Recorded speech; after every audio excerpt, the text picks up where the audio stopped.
കർത്താവിൻ്റെ പരിശുദ്ധമുള്ള നാമത്തിന് സ്തോത്രം. ഇങ്ങനെ ഒരു അവസരം കർത്താവ് തന്നുവല്ലോ. അതിന് മുൻനിരയിൽ നിൽക്കുന്ന ക്രൈസ്റ്റ് ബ്രദേഴ്സിൻ്റെ ചാനലിന് എൻ്റെ സ്നേഹം നിറഞ്ഞ നന്ദി അറിയിക്കുന്നു. അതുപോലെ ഈ ചാനലിൽ ഈ ശബ്ദം ശ്രവിക്കുന്ന എല്ലാ പ്രിയമുള്ളവർക്കും സ്നേഹത്തിൻ്റെ ഭാഷയിൽ നന്ദി പ്രകാശിപ്പിക്കുന്നു. എൻ്റെ സാക്ഷ്യമെന്ന് പറയുന്നത്, ഞാനൊരു ഹിന്ദു കുടുംബത്തിൽ ജനിക്കപ്പെട്ട വ്യക്തിയായിരുന്നു. ഞാൻ 8ാം ക്ലാസ്സിൽ പഠിക്കുന്ന സമയത്ത് ഞാൻ തട്ടിൻ്റെ മുകളിൽ നിന്ന് ഇങ്ങനെ താഴെ വീഴുവാനും തുടർന്ന് എൻ്റെ ഇടത് കാലിൻ്റെ ചട്ടം, അതിൻ്റെ ആ ബോള് അവിടെ നിന്ന് തെറിച്ചു പോയി. തെറിച്ചങ്ങനെ മാറി, അങ്ങനെ നടക്കാൻ കഴിയാതെ വണ്ണം കുറേ കാലങ്ങൾ ഞാനിങ്ങനെ ചികിത്സയിലായിരുന്നു. ഏകദേശം 2 വർഷത്തോളം ബന്ധുക്കളും ഡോക്ടർമാരും വൈദ്യന്മാരും നിർദ്ദേശിക്കുന്ന പ്രകാരമുള്ള വിവിധ സ്ഥലങ്ങളിലേക്ക് വൈദ്യന്മാരെയും ഡോക്ടർമാരെയും കാണാൻ വേണ്ടി പോയി. എന്നാൽ 2 വർഷം വരെ എൻ്റെ ജീവിതത്തിൽ ഒരു സുഖമെന്ന് പറയുവാൻ എനിക്കില്ലായിരുന്നു. അപ്പോഴത്തെ എൻ്റെ അവസ്ഥയെന്ന് പറഞ്ഞാൽ, എൻ്റെ ഇടത് കാല് എനിക്ക് മടക്കുവാനോ ഒന്നും കഴിയാത്ത ഒരു അവസ്ഥയായിരുന്നു.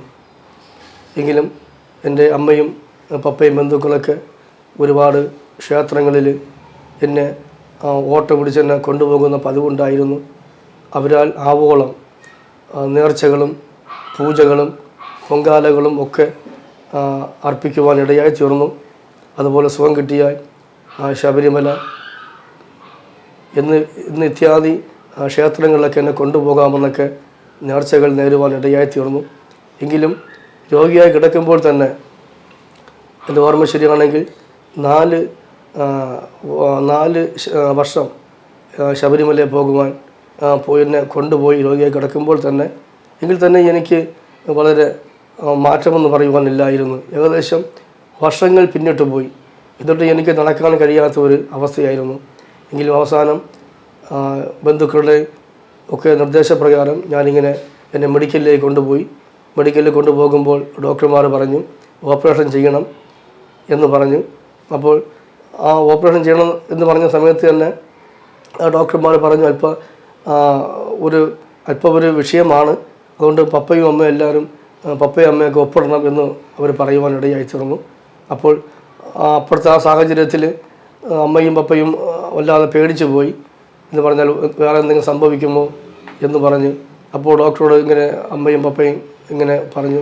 അങ്ങനെ ഡോക്ടർ ഓപ്പറേഷൻ വേണ്ട, അല്ലാത്ത ചികിത്സകൾ ചെയ്താൽ മതി എന്ന് പറയുവാനിടയായി. എന്നാൽ ഡോക്ടർ പറഞ്ഞ് അങ്ങനെ വേണ്ട എങ്കിൽ ഒരു കാര്യമുണ്ട്, വേറെ 2 കൃത്രിമ കാല് വാങ്ങി അത് ഇട്ട് നടക്കുമ്പോൾ ചിലപ്പോൾ അത് സുഖം കിട്ടും എന്ന് ഡോക്ടർ പറഞ്ഞു. ഓർമ്മ ശരിയാണെങ്കിൽ അന്ന് മെഡിക്കൽ ഉണ്ടായിരുന്നത് ഡോക്ടർ രഘു എന്ന് പറയുന്ന പ്രൊഫസറായിരുന്നു. അപ്പോൾ ആ ഡോക്ടർ നിർദ്ദേശപ്രകാരം അന്ന് ഉള്ളൂർ പോയി ഞാനും എൻ്റെ അമ്മയും പപ്പയുമായിട്ട് എന്നെയും കൊണ്ടുപോയി ഒരു 500 രൂപയ്ക്കുള്ള ഒരു കൃത്രിമ കാല് അത് വാങ്ങി ഇങ്ങനെ എളിയിൽ കൂടി 2 കാലിലും ഇട്ട് ഫിറ്റ് ചെയ്ത് നടക്കുമ്പോൾ എനിക്ക് സുഖം കിട്ടും എന്നായിരുന്നു ഡോക്ടർമാരുടെ നിർദ്ദേശം. അങ്ങനെ ഞങ്ങൾ അത് വാങ്ങാൻ വേണ്ടി ഞങ്ങൾ പോയി. ശരിക്കും പറഞ്ഞാൽ രോഗിയായി തീർന്നിട്ട് വർഷങ്ങളായപ്പോൾ തന്നെ സാമ്പത്തികമായ എല്ലാ നിലവാരങ്ങളും ഇല്ലാത്ത അവസ്ഥയായിരുന്നു. അപ്പോൾ ഈ അന്നത്തെ കാലത്തിൽ 500 രൂപ ഉണ്ടാക്കാൻ വേണ്ടി വളരെ ബുദ്ധിമുട്ടായിരുന്നു. ഞങ്ങൾക്ക് 4 സെൻറ്റ് ഭൂമിയും ഒരു കൊച്ചു വീടും അതിൽ 4 മൂട് തെങ്ങും മാത്രമേ അന്ന് ഉണ്ടായിരുന്നുള്ളൂ. അപ്പോൾ ഈ 4 മൂട് തെങ്ങ് അന്ന് ഒറ്റി വെച്ചാണ് എനിക്ക് ഈ 500 രൂപ കൊടുത്ത് ഞാൻ കൃത്രിമക്കാൽ എനിക്ക് വാങ്ങി അന്ന് ഇടുവാനിടയായത്. എങ്കിലും അത് അവിടെ പോയി ആ കൃത്രിമക്കാൽ അത് വാങ്ങിച്ച് അത് ഫിറ്റ് ചെയ്തു. അങ്ങനെ ഇടുന്ന സമയത്ത് തന്നെ ഏകദേശം 3 മാസം കഴിയുമ്പോൾ തന്നെ നല്ല ടൈറ്റായിട്ടാണ് ഇത് ഉപയോഗിക്കേണ്ടത്, കെട്ടേണ്ടത്. അപ്പോൾ തന്നെ ഇത് കെട്ടുമ്പോൾ തന്നെ കുളിക്കുന്ന സമയത്ത് മാത്രമേ ഇത് അഴിച്ചു വയ്ക്കാൻ വേണ്ടി പാടുള്ളൂ. അപ്പോൾ ഞാനിത് കെട്ടി എനിക്ക് ശരിക്കും നടക്കാൻ പറ്റുകയില്ല. ഇത് കെട്ടുമ്പോൾ കാല് അകറ്റി വെച്ച് നടക്കാൻ പറ്റുകയുള്ളൂ കെട്ടുമ്പോൾ. അപ്പോൾ എത്രത്തോളം ഈ കാല് അടുപ്പിച്ച് നടക്കണോ അത്രയ്ക്കും എനിക്ക് സുഖം കിട്ടും എന്നാണ് ഡോക്ടർ പറയപ്പെട്ടത്. എങ്കിൽ തന്നെയും ഞാനിങ്ങനെ നടക്കുമ്പോൾ തന്നെ ഇളിയുടെ ഭാഗത്തും 2 തുടയുടെ ഭാഗത്തും നല്ല ടൈറ്റായി കിട്ടിയത് മുഖാന്തരം നല്ലവണ്ണം അത് പഴുത്ത് ശരിക്കും പറഞ്ഞാൽ അവിടെ ക്രമിക്കുന്ന ഒരു അനുഭവം എൻ്റെ ജീവിതത്തിലുണ്ടായിരുന്നു. അപ്പോൾ തന്നെ ഉടനെ വീണ്ടും മെഡിക്കലിൽ കടന്നുപോയി. ഡോക്ടർ പറഞ്ഞു ഇതിനെ ഉപയോഗിക്കേണ്ട എന്ന് പറഞ്ഞു. ഓപ്പറേഷൻ കൂടാതെ തന്നെ ഇത് നടക്കാൻ ബുദ്ധിമുട്ടാണെന്ന് ഡോക്ടർമാർ പറഞ്ഞു. അങ്ങനെ ഓപ്പറേഷൻ ചെയ്യേണ്ട. അപ്പോൾ അമ്മയുടെയും പപ്പയുടെയും ഒരു ധാരണ, ഒരു പക്ഷേ ഓപ്പറേഷൻ ചെയ്താൽ മരിച്ചു പോകുമോ എന്നൊരു ചിന്ത അവരെ ഭരിച്ചിട്ടായിരിക്കാം അന്ന് ഓപ്പറേഷൻ തന്നെ പ്രിയപ്പെടുത്താതെ എന്നെ വീണ്ടും വീട്ടിലേക്ക് കൊണ്ടുവന്നു. അങ്ങനെ വീട്ടിൽ കൊണ്ടുവന്ന് കിടക്കുന്ന സമയത്താണ് ഒരു ആൻറ്റി ഇതുപോലെ പറഞ്ഞ് ഉച്ചക്കണ ചപ്പാത്ത് ഒരു വൈദ്യനുണ്ട്, അവിടെ കൊണ്ടുപോയി കഴിഞ്ഞാൽ എനിക്ക് ആ വൈദ്യൻ്റെ ചികിത്സയിൽ എനിക്ക് അത്ഭുതകരമായി എനിക്ക് നടക്കാൻ പറ്റും എന്ന് ആ ആൻറ്റി പറഞ്ഞു. അങ്ങനെ ആൻറ്റിയുടെ നിർദ്ദേശപ്രകാരം, അത് ഒരു മത്സ്യം വിൽക്കുന്ന അവിടെയുള്ള ഒരു ആൻറ്റിയായിരുന്നു. അപ്പോൾ അവിടെ നിർദ്ദേശപ്രകാരം എൻ്റെ അമ്മയും പപ്പയും എന്നെ അപ്പോൾ കൊണ്ടുപോകുന്നതും വളരെ ബുദ്ധിമുട്ടാണ്. ശരിക്കും എനിക്ക് നടക്കാൻ വേണ്ടി പറ്റുകയില്ല, ഈ ഇടതുകാലിൻ്റെ ചട്ടം മടക്കാൻ പറ്റുകയില്ല. അങ്ങനത്തെ അവസ്ഥയിലാണ് എന്നെ കൊണ്ടുപോകുന്നത്. ശരിക്കും പറഞ്ഞാൽ എനിക്ക് പുറത്തിറങ്ങണമെങ്കിൽ 2 പേരെ സഹായം എനിക്ക് വേണം. അവിടെ തോളിൽ കൈയിട്ടാണ് ഞാൻ പുറത്തിങ്ങനെ എനിക്ക് ഇറങ്ങാൻ പറ്റുന്നത്. എനിക്ക് കിടക്കുവാനോ അല്ലെങ്കിൽ ഒന്നിരിക്കുവാനോ ഇരിക്കാൻ വേണ്ടി പറ്റുകയില്ല. ആ ഒരു സാഹചര്യമായിരുന്നു. അപ്പോഴൊക്കെ ഞാൻ വളരെ കഷ്ടം അനുഭവിപ്പാൻ ഇടയായിത്തീർന്നത്. എങ്കിലും അമ്മയുടെയും പപ്പയുടെയും ആഗ്രഹം, അവർ മരിക്കും മുമ്പ് എന്നെ നല്ല വൃത്തി നടക്കുന്ന വ്യക്തിയാക്കണം എന്ന അവരുടെ ആ ഉത്സാഹം എന്നെ അങ്ങനെ ഉച്ചക്കട ആ ചപ്പാത്ത് എന്ന് പറയുന്ന വൈദ്യശാലയിൽ കൊണ്ടുപോയി. കുമാർ കായസിത്ത വർമ്മ വൈദ്യശാല എന്നായിരുന്നു എൻ്റെ പേര്. അങ്ങനെ എന്നെ അവിടെ കൊണ്ടുപോയി ആ വൈദ്യം കണ്ടിട്ട് പറഞ്ഞു 3 മാസത്തിന് മുമ്പ് എനിക്ക് നല്ല സുഖം കിട്ടും, അതിൻ്റെ നല്ല ചികിത്സകൾ ചെയ്യാമെന്ന് പപ്പയും അമ്മയോടും ഇങ്ങനെ ആ വൈദ്യൻ പറഞ്ഞു. അങ്ങനെ ചികിത്സകൾ ആരംഭിച്ചു. അവിടെ ശരിക്കും പറഞ്ഞാൽ അവിടുത്തെ ചികിത്സ എനിക്ക് വളരെയധികം എന്നെ വേദനിപ്പിക്കുന്ന ഒരു അവസ്ഥയായിരുന്നു. എന്ന് പറഞ്ഞാൽ അവിടുതായ അവരിങ്ങനെ ഈ ഇടതുകാലിങ്ങനെ തടവി ഇങ്ങനെ ചവിട്ടി തിരുമുന്ന ഒരു അവസ്ഥയുണ്ടായിരുന്നു.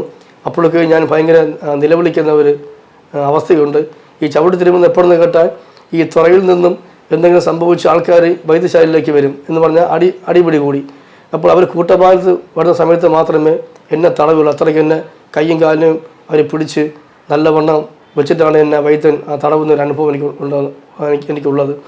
ആ തടവുമ്പോൾ തന്നെ എൻ്റെ അമ്മയോ ചേച്ചിയോ ഒക്കെ അവിടെ ഉണ്ടെങ്കിൽ തന്നെ അവർ ഒക്കെ എൻ്റെ നിലവിളി കേൾക്കാൻ മടിച്ച് മാറിപ്പോകുന്നൊരവസ്ഥയുണ്ടായിരുന്നു. ഏകദേശം 4-5 വർഷം വരെ ആ ചികിത്സകൾ അത്രയും സമയം വരെയായി. അപ്പോൾ തന്നെ ബന്ധുക്കളൊക്കെയും എന്നെ വന്ന് നോക്കിയും വന്ന് കാണുന്നവർക്ക് പിന്നെ കാണാത്ത ഒരു അനുഭവം എൻ്റെ ജീവിതത്തിലുണ്ടായിരുന്നു. അപ്പോൾ തന്നെ വീട്ടിൽ നിന്ന് ആരും പിന്നെ എന്നെ ആ ചപ്പാത്ത് വൈദ്യശാലയിൽ വരാത്തൊരനുഭവം ഉണ്ടായിരുന്നു. എങ്കിൽ തന്നെയും അമ്മയുടെ ഒറ്റ ഒരു വാശിയായിരുന്നു, അമ്മ മരിക്കുന്ന മുമ്പ് എങ്ങനെയെങ്കിലും എന്നെ നടക്കുന്ന ഒരു വ്യക്തിയാക്കണം എന്ന്. അവസാനം ശരിക്കും പറഞ്ഞാൽ അമ്മ പിന്നെ അവിടെ താമസിച്ച് ഞാനും അമ്മയും അവിടെ ഉണ്ടായിരുന്നു, അവിടെ അഡ്മിറ്റ് ആയിരുന്നല്ലോ. അപ്പോൾ അവിടെ ഉള്ള അടുത്തുള്ള സമീപത്തൊക്കെ അമ്മ ഇങ്ങനെ അമ്മയ്ക്കറിയാം, അങ്ങനെ ഓലമടയാൻ പോകുന്ന അനുഭവം ഉണ്ടായിരുന്നു. കാര്യം പൈസകളൊക്കെ അപ്പോൾ നല്ല ആവശ്യമുണ്ടായിരുന്നു. പിന്നെ അത് കഴിഞ്ഞ് പിന്നെ അമ്മ ആ പ്രദേശങ്ങളിലൊക്കെ എന്താ പറയുക വീടുകളിലൊക്കെ ഇങ്ങനെ ചട്ടിയും കലവും തേച്ച് കഴുകുന്ന ഒരു ജോലിക്ക് അമ്മ അവിടെ പോകാനിടയായി തീർന്നു. അത് പോയിട്ട് പിന്നെ ശമ്പളം വീണ്ടും ശരിക്കും വേണമെന്നുള്ള ചിന്ത അമ്മയ്ക്ക് കടന്നു വന്നപ്പോൾ തന്നെ അമ്മ എന്നെ അവിടെ കിടത്തിയിട്ട് എൻ്റെ സ്ഥലം മൂലക്കുണമാണ്. മൂലക്കുണത്ത് വന്ന അമ്മ ഇങ്ങനെ ചല്ലി അടിക്കുമായിരുന്നു. അപ്പോൾ ചല്ലി അടിച്ചാൽ കിട്ടുന്ന കാശ് കൊണ്ട് അമ്മ അവിടെ കൊണ്ടുവരും. അപ്പോൾ അങ്ങനെ കൊണ്ടുവരുമ്പോഴും അത് പൈസ തികയില്ല. എങ്കിലും അമ്മ ഒരു ദിവസം ചല്ലി അടിച്ചിട്ട് ഇങ്ങനെ വരുമ്പോൾ അമ്മ കുറച്ച് ചില്ലറ പൈസ അമ്മ ഇങ്ങനെ എണ്ണുന്ന കാണുവാനിടയായി. അപ്പോൾ ഞാനിങ്ങനെ ചോദിച്ചു, അമ്മ ഇന്ന് ചല്ലി അടിച്ചിട്ട് ചില്ലറ പൈസയാണ് കിട്ടിയതെന്ന് ഞാൻ ചോദിച്ചു. ഇത് ഒരു ദിവസമായി. 2-ാം ദിവസമായപ്പോൾ തന്നെ അമ്മ എന്നെ നിറകണ്ണുകളോടെ എന്നെ കെട്ടിപ്പിടിച്ചിട്ട് അമ്മ പറഞ്ഞു, മക്കളെ, ഞാനിത് ചല്ലി അടിച്ച പൈസയല്ല, ഞാനത് മൂലക്കുണത്ത് ഒത്തിരി ആൾക്കാരെ മധ്യത്തിൽ ഇങ്ങനെ ഞാൻ കൈ നീട്ടി ശരിക്കും പറഞ്ഞാൽ ഭിക്ഷയെടുത്ത പൈസയാണ് എന്ന് എന്നെ കെട്ടിപ്പിടിച്ചിട്ട് അമ്മ ഇങ്ങനെ പറയുവാൻ ഇടയായി തീർന്നു. എന്ന് പറഞ്ഞാൽ അമ്മയ്ക്ക് ഇവിടെ വന്ന് ചിറ്റിയിലെടുത്ത് ചല്ലി അടിക്കാൻ വേണ്ടി പറ്റാതെ നെഞ്ചുവേദനയുടെ അനുഭവം അമ്മയ്ക്കുണ്ടായിരുന്നു. അത് അമ്മ പുറത്ത് പറയാതെയാണ് എങ്ങനെയെങ്കിലും അമ്മ മരിക്കും മുമ്പ് എന്നെ രക്ഷപ്പെടുത്തണമെന്ന ഒറ്റ ചിന്തയിലായിരുന്നു അമ്മ. ശരിക്കും പറഞ്ഞാൽ അക്ഷരാർത്ഥത്തിൽ അമ്മ ഭിക്ഷയെടുത്തൊരു അനുഭവം ഉണ്ടായിരുന്നു. അങ്ങനെ പിന്നെ അമ്മയ്ക്ക് ശരിക്കും പറഞ്ഞാൽ എന്നെ അമ്മയ്ക്ക് ഇനി രക്ഷപ്പെടുത്താൻ പറ്റുകയില്ല എന്ന് അമ്മയ്ക്ക് ഉറപ്പായി. പിന്നെ പപ്പ വീട്ടിൽ തികഞ്ഞ മദ്യപാനിയായി. ശേഷിക്കുന്ന എനിക്കൊരു ചേച്ചിയും ചേട്ടനും ഉണ്ടായിരുന്നു. അവർക്കൊന്നും ശരിക്കും ഭക്ഷണം കൊടുക്കാൻ പറ്റാത്ത നിലയിലായിരുന്നു പപ്പയുടെ ജീവിതമായിരുന്നത്. ഞങ്ങളാരും നോക്കാൻ വേണ്ടി വരാത്തൊരു കാലഘട്ടം ഞങ്ങൾക്കുണ്ടായിരുന്നു. അപ്പോൾ തന്നെ അമ്മ ഇങ്ങനെ തീരുമാനമെടുത്തു, ഇന്നിങ്ങനെ പറ്റുകയില്ല. അമ്മ മൂലകുണത്ത് വന്ന അമ്മ ഒരു ദിവസം മടങ്ങി വരുമ്പോൾ കപ്പപ്പഴം വാങ്ങിച്ചുകൊണ്ട് വന്നു. അതിൽ അമ്മ എങ്ങനെയെങ്കിലും ഞാൻ മരിച്ചു കഴിഞ്ഞാൽ ഇവനെ ആരും നോക്കുകയില്ല, അന്വേഷിക്കുകയില്ല എന്ന് പറഞ്ഞുകൊണ്ട് അന്ന് രാത്രി തന്നെ എങ്ങനെയെങ്കിലും മകനും കൊടുത്ത് ആ വൈദ്യശാലയിൽ വെച്ച് ആത്മഹത്യ ചെയ്യണം എന്ന് പറഞ്ഞുകൊണ്ട് അമ്മ മരുന്ന് വാങ്ങി, ആ വിഷമരുന്ന് വാങ്ങി കൊണ്ടുവന്ന ദിവസം ഞാൻ ഓർക്കുകയാണ് ചെയ്യുന്നത്.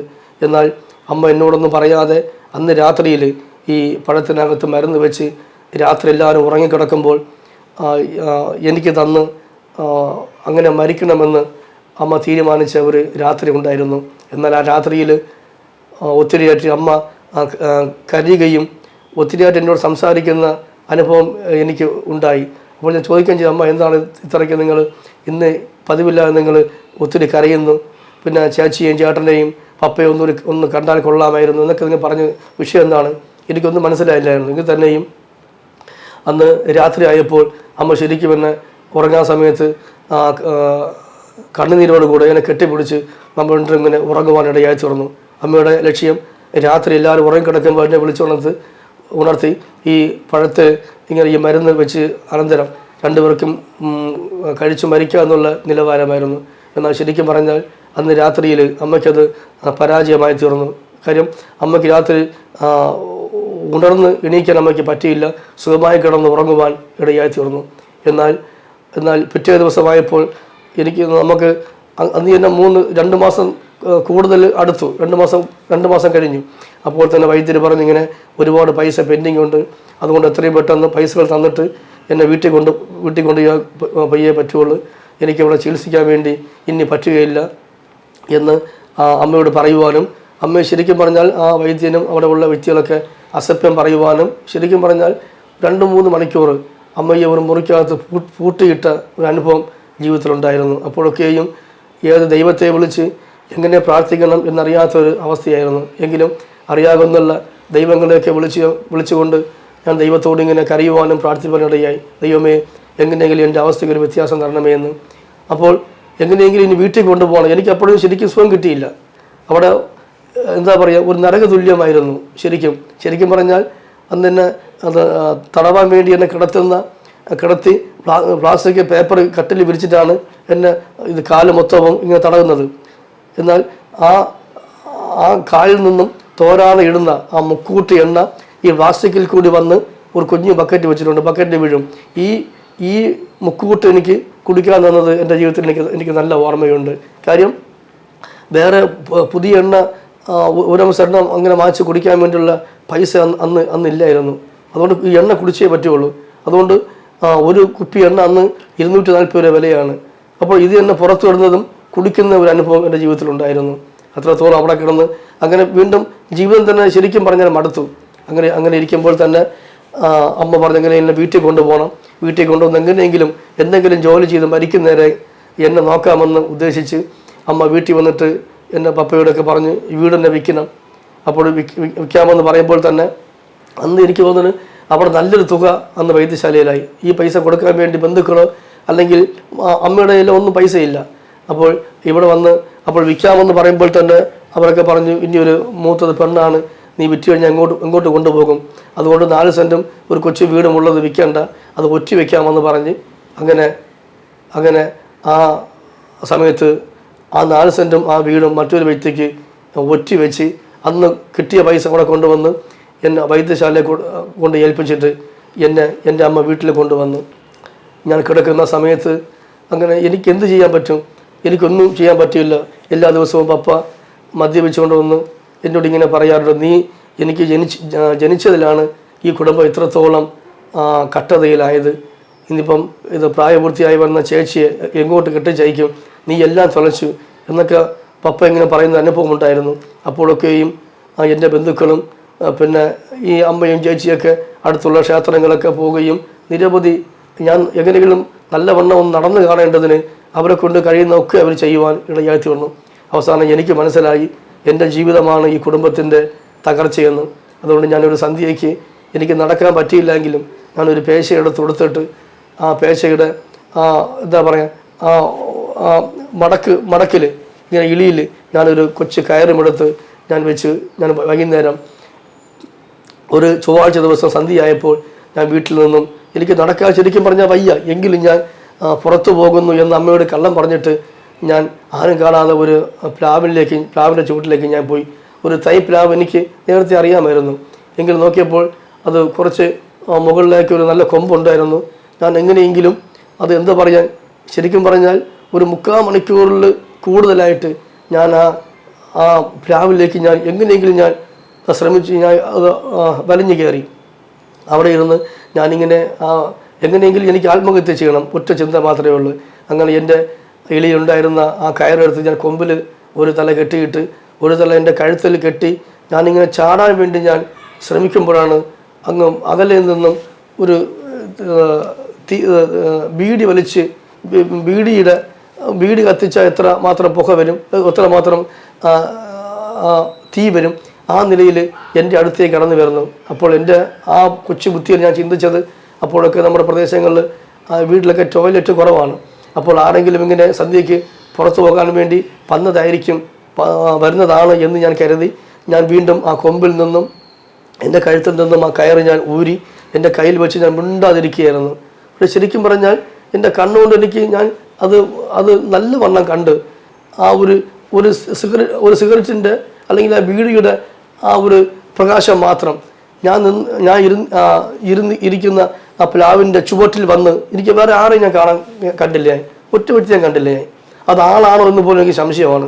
പക്ഷെ അല്പം കഴിഞ്ഞപ്പോൾ വന്നതുപോലെ തന്നെ ഈ പ്രകാശം അങ്ങ് തിരിച്ചു പോകുവാനിടയായി. അപ്പോൾ എൻ്റെ കൊച്ചു ബുദ്ധിയിൽ ആരോ പുറത്തു പോകാൻ വന്നു, എന്നെ കാണേണ്ടത് എന്ന് പറഞ്ഞ മിണ്ടായിരിക്കുകയാണ് ചെയ്യുന്നത്.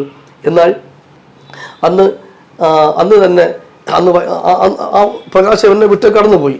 അപ്പോൾ ഞാൻ കരുതി ആൾ കടന്നുപോയി എന്ന് കരുതിയിട്ട് വീണ്ടും ഞാൻ എൻ്റെ കയ്യിലുള്ളതായ ആ കയറെടുത്ത് വീണ്ടും ആത്മഹത്യ ചെയ്യാൻ ശ്രമിക്കുമ്പോൾ തന്നെ എൻ്റെ കയ്യിൽ നിന്ന് ആ കയറ് അങ്ങ് താഴേക്ക് വീഴുന്നു. എന്നാൽ ആ കയറെടുത്ത് താഴെ വീണ കയറിനെ വീണ്ടും ഞാൻ ബന്ധപ്പെട്ട് താഴെ ഇറങ്ങിയിട്ട് ആ കയറെടുത്തുകൊണ്ട് ഞാൻ മുകളിൽ കയറാൻ വേണ്ടി ശരിക്കും പറഞ്ഞാൽ ഞാൻ ഒത്തിരി സമയം ഞാൻ ശ്രമിച്ചു. എൻ്റെ കയ്യും കാലും ഒക്കെ ക്ഷീണിച്ച് കയ്യും കാലൊക്കെ പിന്നെ വിറയൽ എനിക്ക് കയറാൻ വേണ്ടി പറ്റുന്നില്ല, ആ ഒരു അനുഭവത്തിലായി. അപ്പോൾ ഞാൻ കരുതി എങ്ങനെയെങ്കിലും ഇന്ന് ഞാൻ പരാജയപ്പെട്ടു, നാളെ അല്ലെങ്കിൽ ഒത്തിരി പെട്ടെന്ന് ഞാൻ ആത്മഹത്യ ചെയ്യും. ഞാൻ ആത്മഹത്യ ചെയ്യുമ്പോൾ എൻ്റെ കുടുംബത്തിൻ്റെ അവസ്ഥയ്ക്ക് ഒരു വ്യത്യാസം വരും എന്ന് കരുതി അന്ന് രാത്രി ഞാൻ വീട്ടിലേക്ക് വന്നു. രാത്രി മുഴുവനും എൻ്റെ ഏക ലക്ഷ്യം ആത്മഹത്യയായിരുന്നു. അങ്ങനെ ഇരിക്കുമ്പോഴാണ് ഒരു അമ്മച്ചി എന്ന് പറഞ്ഞാൽ പോങ്ങുമൂട് പെന്തക്കോസ്ത് സഭയിൽ പോകുന്ന ഒരു അമ്മച്ചിയുടെ പേര് ചെല്ലമ്മ എന്നാണ്. ആ അമ്മച്ചി അന്ന് ബുധനാഴ്ച രാവിലെ എൻ്റെ വീട്ടിൽ വന്നിട്ട്, എൻ്റെ അമ്മയുടെ പേര് ശാരദ എന്നാണ്. അമ്മച്ചി ഇങ്ങനെ പറഞ്ഞു, ശാരദ, നീ നിൻ്റെ മകനെ കൊണ്ട് എത്ര വർഷമായി, നീ ഏതെല്ലാം ആശുപത്രിയിൽ പോയി, എവിടെയെല്ലാം വൈദ്യശാലയിൽ പോയി, നീ ഏതെല്ലാം ക്ഷേത്രങ്ങളിൽ പോയി, ഇതുവരെയ്ക്കും നിനക്കൊരു വ്യത്യാസമുണ്ടോ? നിൻ്റെ മകനെക്കുറിച്ച് നിനക്കൊരു എന്താ പറയുക, ഒരു സുഖമുണ്ടോ?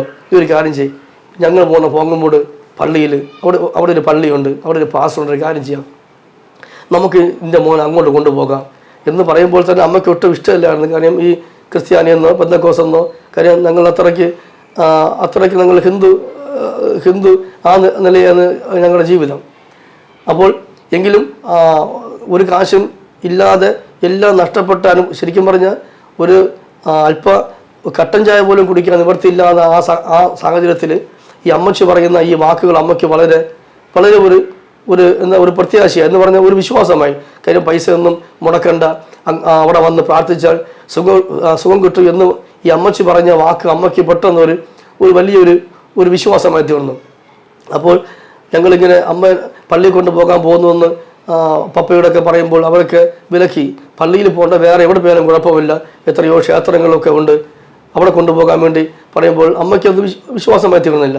അമ്മ ഉടനെ ആ വെള്ളിയാഴ്ച ആയപ്പോൾ അമ്മച്ചി വരുമെന്ന് പറഞ്ഞ് അങ്ങനെ അമ്മച്ചി വന്നു. ഞാനും അമ്മ എന്നെ ഒരു മുണ്ടെടുത്ത് ഉടുപ്പിച്ച് ഷർട്ടും ഇട്ട്, അപ്പോൾ ശരിക്കും പറഞ്ഞാൽ എൻ്റെ വീട്ടിൽ നിന്ന് പോങ്ങുമൂട് വരെ പോകുവാൻ എനിക്ക് ഏകദേശം ഒരു 3/4 കിലോമീറ്റർ ഉണ്ട് എന്ന് തോന്നുന്നു. ഞാൻ അമ്മച്ചിയുടെയും ഈ എൻ്റെ അമ്മയുടെയും തോളിൽ കൈയിട്ടാണ് ഞാൻ ഇത്രയും സ്ഥലം വരെ ഞാൻ ഒരു കാല് അന്ന് എനിക്ക് തോന്നുന്നു ഒരു കാല് തറയിൽ ഊന്നാൻ പറ്റുന്നില്ല, ആ ഒരു അവസ്ഥയായിരുന്നു. കാലം ഇടത് കാലം മടങ്ങാൻ വേണ്ടി പറ്റുന്നില്ല. അങ്ങനെ ഈ അമ്മച്ചിയും അമ്മയായിട്ട് ഈ പോങ്ങുമൂട് സഭയെ കൊണ്ടുപോയി.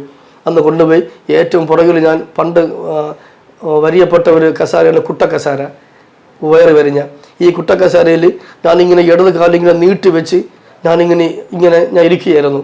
അപ്പോൾ ശരിക്കും പറഞ്ഞാൽ ഞാൻ ചെന്ന് കണ്ടപ്പോൾ അത് എന്താ പള്ളി എന്ന് പറയാൻ പറ്റിയ ഒരു ആലപ്പുര പോലെ ഉള്ള ഒരു പ്രാർത്ഥനാ പ്രാർത്ഥനയായിരുന്നു.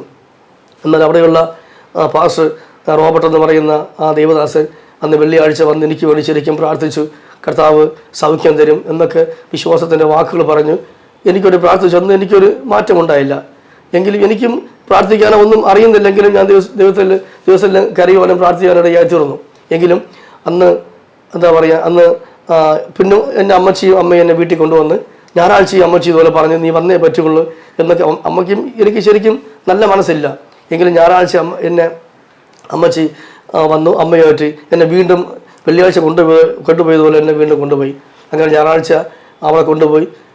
പാട്ടെല്ലാം കഴിഞ്ഞ് പ്രസംഗമെല്ലാം കഴിഞ്ഞ് ആ ദിവസം പ്രസംഗിച്ചുകൊണ്ടിരിക്കുമ്പോൾ ഇങ്ങനെ എൻ്റെ അടുത്ത് ഓടി വന്നിട്ട് പറഞ്ഞു യേശു ക്രിസ്തു എന്നെ സൗഖ്യമാക്കുന്നു എന്ന് പറഞ്ഞ് മുട്ടുമടക്കി ആ ദിവാസൻ ഇരുന്നിട്ട് തൻ്റെ വലത് കൈ കൊണ്ട് എൻ്റെ കാലിൽ പിടിച്ചിട്ട് കാല് മടക്കാൻ വേണ്ടി പറഞ്ഞു.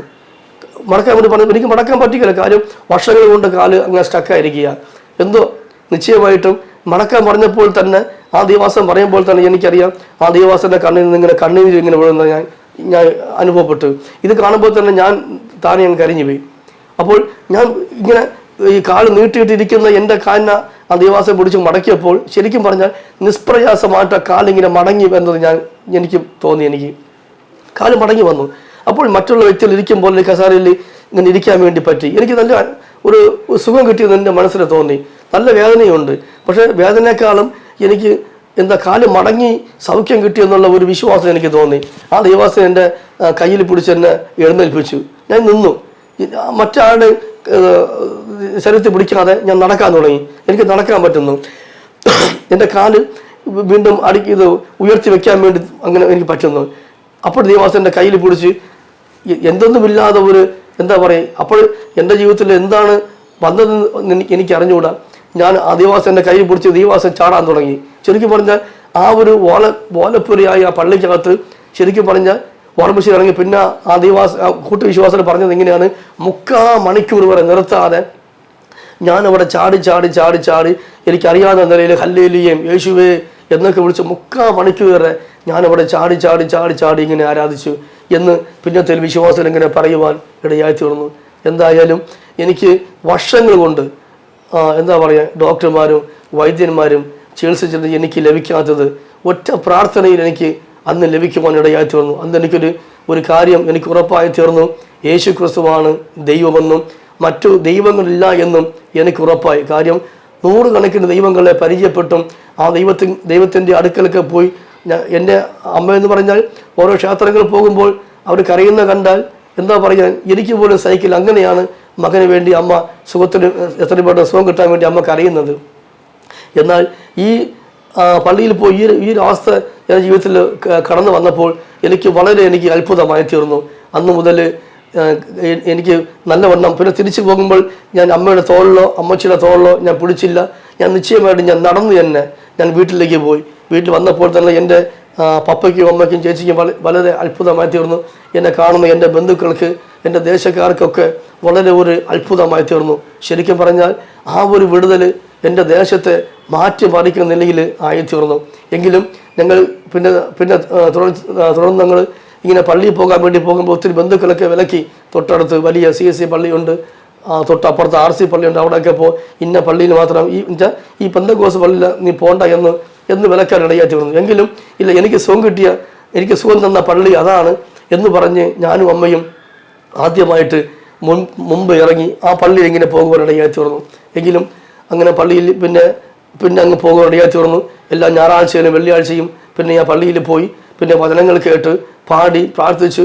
ശരിക്കും പറഞ്ഞാൽ അന്ന് കുട്ടക്കസാര പോലും ഇരിക്കാൻ പറ്റാത്ത ഞാൻ പിന്നെ അവിടെ പോയി മുഴങ്കാലിൽ ഇരുന്നു കൊണ്ട് ആ ദൈവത്തെ എനിക്ക് പ്രാർത്ഥിക്കാനുള്ള അവസരം കർത്താവ് നൽകി. അവിടുത്തെ സഭയിലെ പാസ് മുഴങ്കാലിൽ മടക്കി ഇരിക്കുന്നതിനേക്കാളും എനിക്ക് എന്താ പറയാൻ അധികം സമയം ഞാൻ മുഴങ്കാലിൽ മടക്കി ഞാൻ കർത്താവിനെ പാടുവാൻ പ്രാർത്ഥിപ്പാൻ എനിക്ക് കൃപ നൽകി. അപ്പോഴേ ദൈവാസൻ്റെ ഭാര്യ ഇങ്ങനെ പ്രവചിക്കുന്ന ഒരു ആൻറ്റി ആയിരുന്നു.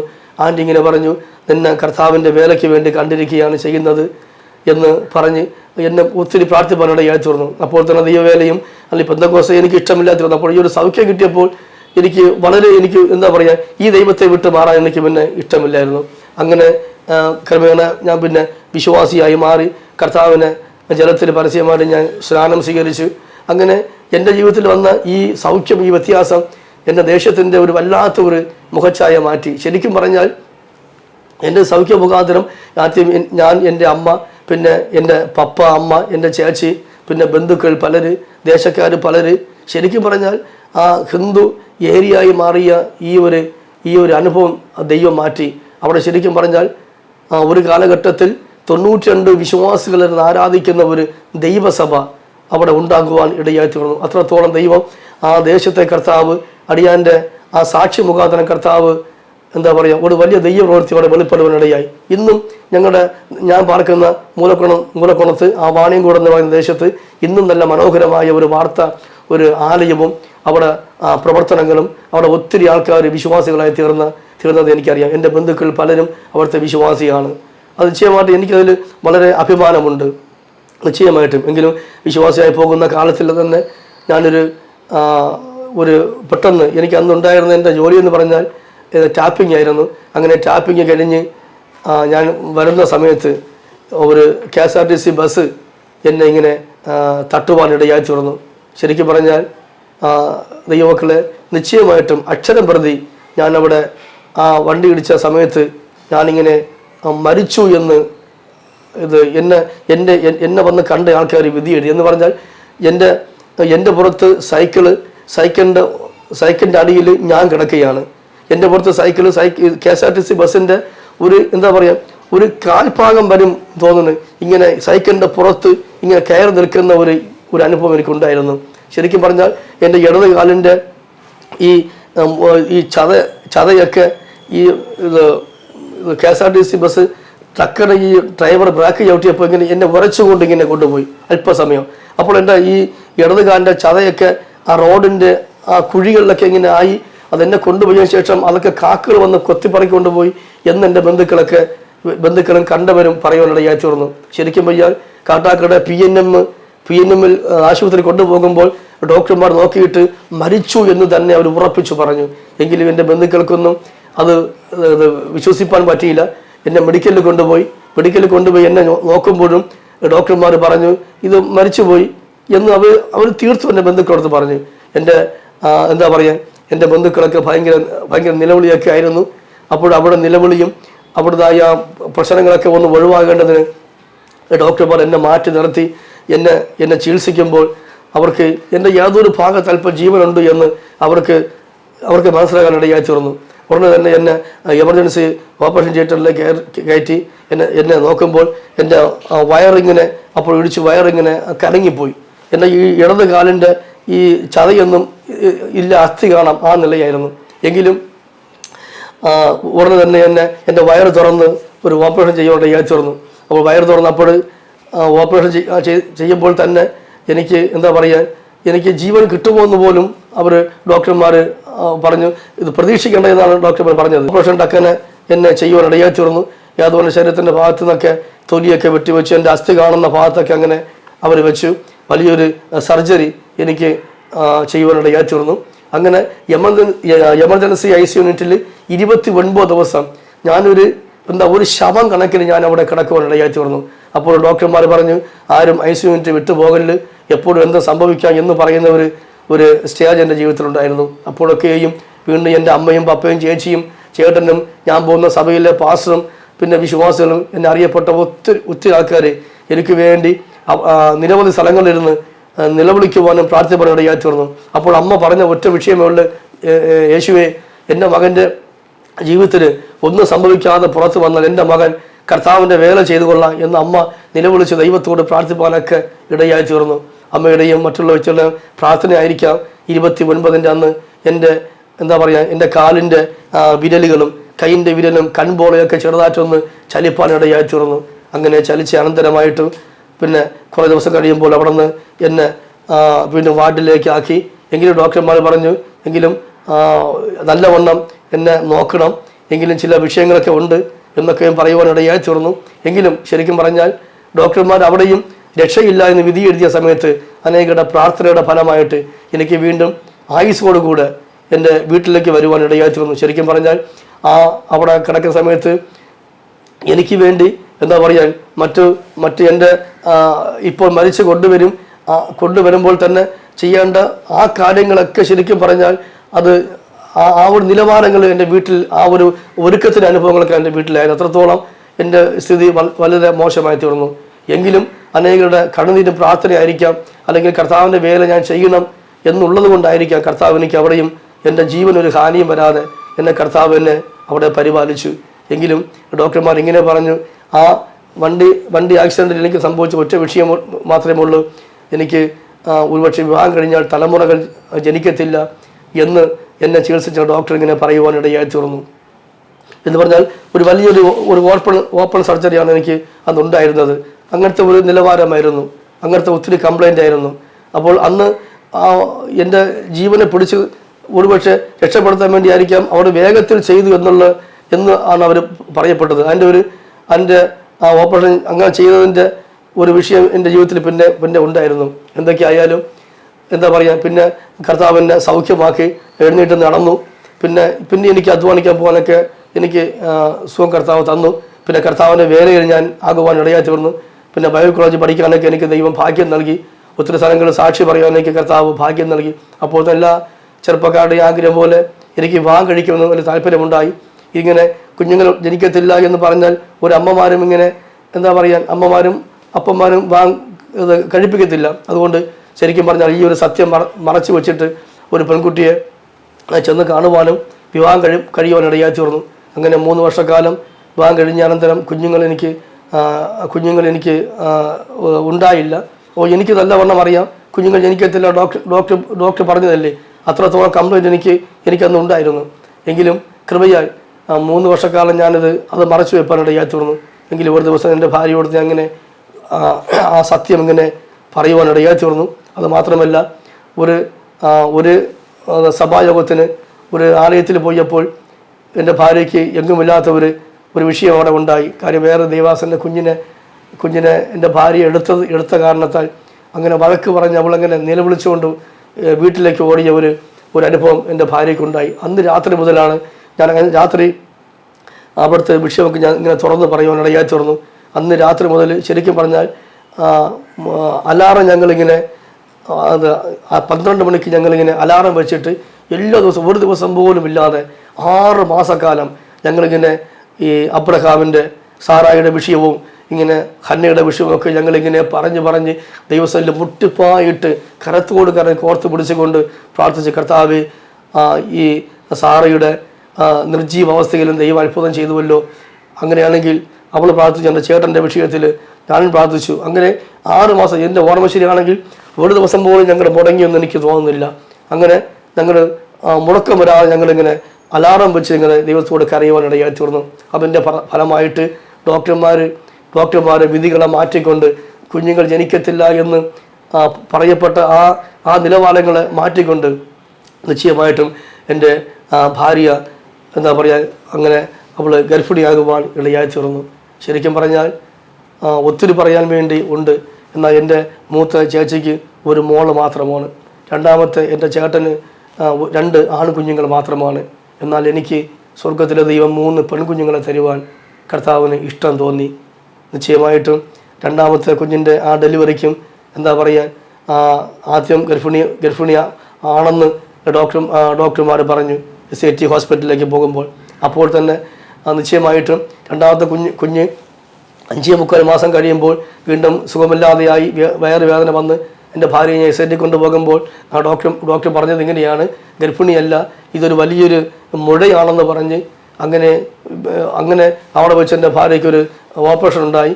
അപ്പോൾ ആ 6.5 കിലോ മുഴ ആ ഡോക്ടർമാർ ഒരു ബക്കറ്റിൽ വെട്ടി ഇത് തന്നത് എനിക്ക് ഓർമ്മയുണ്ട്. ഞാൻ മെഡിക്കലിലേക്ക് കൊണ്ടുപോയാണ് ഞാൻ അത് കൊടുക്കാൻ ചികിത്സയ്ക്ക് കൊടുക്കാൻ ഇടയായിരുന്നത്. പക്ഷേ ഈ 6.5 കിലോ മുഴയുടെ അകത്ത് ഒരു കൊച്ച് കുഞ്ഞ് ഉണ്ടായിരുന്നു. അപ്പോൾ ഡോക്ടർമാർ പറഞ്ഞ് ഈ കുഞ്ഞ് ഒരിക്കലും ഈ കുഞ്ഞ് 3 വർഷം വരെ മാത്രം ഈ കുഞ്ഞ് ജീവിച്ചിരിക്കും. ഒരുപക്ഷെ 3 വർഷം കഴിഞ്ഞാൽ അംഗവൈകല്യം വന്ന് 5 വർഷം വരെ മാത്രമേ ഈ കുഞ്ഞ് ജീവിച്ചിരിക്കത്തുള്ളൂ. അതുകൊണ്ടാണ് പറഞ്ഞത് വേറൊരു കുഞ്ഞും കൂടി നിങ്ങൾക്ക് വേണം, ഈ കുഞ്ഞ് നിങ്ങൾക്ക് കിട്ടത്തില്ല എന്ന് ഡോക്ടർമാർ വിധി എഴുതി. അങ്ങനെയാണ് 3ാമത് കൃപയാൽ ഒരു കുഞ്ഞിനെ കർത്താവ് തരുവാനിടയായി തീർന്നു. ഞങ്ങളും പ്രതീക്ഷിച്ചു 2ാമത്തെ കുഞ്ഞ് നമുക്ക് നഷ്ടപ്പെടുമെന്ന്. എന്നാൽ ശരിക്കും പറഞ്ഞാൽ 2ാമത്തെ കുഞ്ഞ് ഇന്ന് നല്ല മിടുക്കിയായിട്ട് മുമ്പോട്ട് പോകുന്നു. അവൾ നല്ലൊരു ശരിക്കും അല്ലെങ്കിലും നല്ല കൺവെൻഷനൊക്കെ നല്ല പാടുന്ന നല്ലൊരു കുഞ്ഞായിട്ട് സ്വർഗത്തിലെ കർത്താവ് അനുഗ്രഹിച്ചു. ഇന്നും 8ാം ക്ലാസ് പഠിക്കുന്ന നല്ല മിടുക്കിയായിട്ട് അവളും കർത്താവ് തീർത്തു. ഒരുപക്ഷെ ഈ പ്രോബ്ലം എനിക്കുള്ളത് കൊണ്ടായിരിക്കാം 3 കുഞ്ഞിനെ കർത്താവ് നൽകിയത് എന്ന് ഞങ്ങൾ പരിപൂർണമായി വിശ്വസിക്കുന്നു. എന്നാൽ ഈ ചാനലിൽ കൂടി എൻ്റെ സാക്ഷ്യം കേൾക്കുന്ന പ്രിയമുള്ളവരെ, എനിക്കൊന്ന് എൻ്റെ അനുഭവത്തിൽ പറയാൻ കഴിയും, കർത്താവിന് ഒന്നും അസാധ്യം അല്ല. നിശ്ചയമായിട്ടും 2 പ്രാവശ്യം ആത്മഹത്യയിൽ നിന്നും എന്നെ രക്ഷിച്ച ദൈവം ലഭിക്കത്തില്ല എന്ന് പഠിച്ച ഡോക്ടർമാർ വിധി എഴുതിയപ്പോൾ അതിൻ്റെ മധ്യത്തിലും എനിക്ക് പ്രാർത്ഥനയിലും കണ്ണുനീരിലും എനിക്ക് ദൈവം തലമുറ 1 അല്ല 2 അല്ല 3 തലമുറ കർത്താവ് നൽകിയെങ്കിൽ ഈ സാക്ഷ്യം കേൾക്കുന്ന പ്രിയമുള്ളവരെ, നിങ്ങളുടെ ഏത് വിഷയമായാലും ഇതൊരു മറ്റൊരു വിഷയത്തിൽ അനുഭവിച്ചുകൊണ്ട് പറയുക, ദൈവം തരും, ഉറപ്പാണ്. ഒരു അമ്മയുടെ കണ്ണുനീരിന് അല്ലെങ്കിൽ ഒരു വ്യക്തിയുടെ കണ്ണുനീരിന് അത് വിലയുണ്ട്. അത് ആത്മാർത്ഥതയുള്ള കണ്ണുനീരാണെങ്കിൽ, ദൈവത്തിൽ ഹൃദയ വേദനയോട് പ്രാർത്ഥിക്കുന്നെങ്കിൽ ദൈവം ചെയ്യും. അത് ഉറപ്പായ വിഷയമാണ്. ഒത്തിരി നന്മകളൊന്നും ലഭിക്കാൻ പറ്റിയില്ലെങ്കിലും ഇന്ന് വലിയ പ്രത്യാശയുണ്ട്, വലിയ വിശ്വാസമുണ്ട്. ഞങ്ങൾ ഭൂമിയിൽ ഞങ്ങൾ 5 പേരായിട്ട് വളരെ അനുഗ്രഹിക്കപ്പെട്ട നിലയിൽ പോങ്ങുമൂട് ഒരു ദൈവസഭയിൽ, ഒരു കൊച്ചു സഭയിൽ പാസ്റ്ററായിട്ട് കർത്താവിൻ്റെ വേലയിലായിരിക്കാൻ കർത്താവ് ഭാഗ്യം നൽകി. നിശ്ചയമായിട്ടും ഞങ്ങളുടെ ഈ ഭൂമിയിൽ ഈ ശുശ്രൂഷ മുമ്പോട്ട് കൊണ്ടുപോകേണ്ടതിന് ഞങ്ങളുടെ സാക്ഷ്യം കേൾക്കുന്ന നിങ്ങളുടെ പ്രാർത്ഥന ഞങ്ങൾക്ക് ആവശ്യമായിരിക്കുന്നു. ഞങ്ങളെ ഓർത്തുകൊണ്ട്, ഞങ്ങളുടെ ശുശ്രൂഷകളെ ഓർത്തുകൊണ്ട് ഞങ്ങൾക്ക് വേണ്ടി പ്രാർത്ഥിക്കണം, കുഞ്ഞുങ്ങൾക്ക് വേണ്ടി പ്രാർത്ഥിക്കണം. എൻ്റെ പേര് സന്തോഷ് കുമാർ എന്നാണ്. എൻ്റെ ഭാര്യയുടെ പേര് വിജി എന്നാണ്. മൂത്ത മോള് ഗലീല, 2ാമത്തെ മോള് ഗക്സിവ, 3ാമത്തെ മോള് ബെയ്യൂല.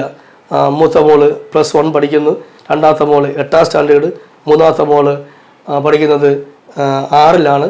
നമ്മുടെ പോങ്ങുമൂട് മാറൽ സ്കൂളിലാണ് കുഞ്ഞുങ്ങൾ 3 പേരും പഠിക്കുന്നത്. ഞങ്ങളുടെ നിലനിൽപ്പിനെയും ശുശ്രൂഷകളെ ഓർത്തുകൊണ്ട് ഈ സാക്ഷി കേൾക്കുന്ന എല്ലാവരും ഞങ്ങൾക്ക് വേണ്ടിയും നിങ്ങളുടെ പ്രാർത്ഥനയിൽ ഓർക്കുമ്പോൾ പ്രാർത്ഥിക്കണമെന്ന് ഓർപ്പിച്ചുകൊണ്ട് എൻ്റെ ഈ സാക്ഷ്യം ഞാൻ വിരാമം കുറിക്കുന്നു. സ്വർഗത്തിലെ ദൈവം എല്ലാവരെയും ധന്യമായി അനുഗ്രഹിക്കുമാറാകട്ടെ. ആമേൻ.